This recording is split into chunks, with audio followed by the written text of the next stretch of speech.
Four Noble Truths is dukkha, suffering.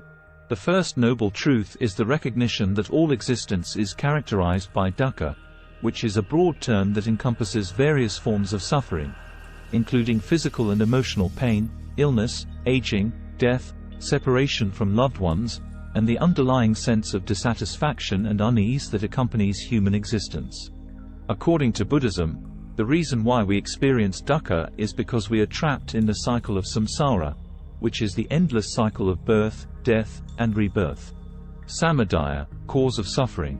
The second noble truth is the understanding that the cause of suffering is craving, attachment, and ignorance.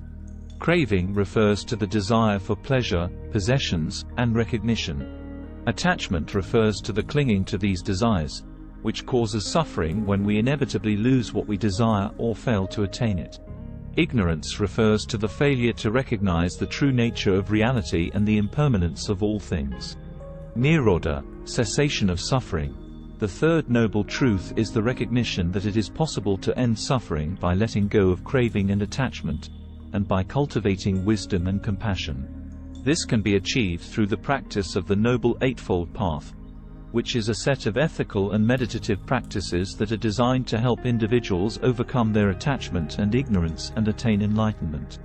Magga, path to the cessation of suffering.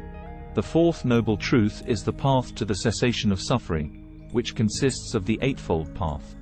The Eightfold Path includes right understanding, the correct understanding of the Four Noble Truths; right intention, the development of positive intentions and the renunciation of negative ones; right speech, the avoidance of lying, gossiping, and using hurtful words; right action, the avoidance of harmful actions, such as killing, stealing, and sexual misconduct; right livelihood, the pursuit of a livelihood that does not harm others; right effort, the cultivation of positive mental states and the elimination of negative ones; right mindfulness, the development of awareness and attentiveness to the present moment; right concentration, the cultivation of deep meditative states that lead to the direct realization of the nature of reality.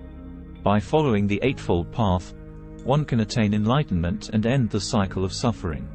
The path is not a linear progression, but rather an interdependent set of practices that support and reinforce each other.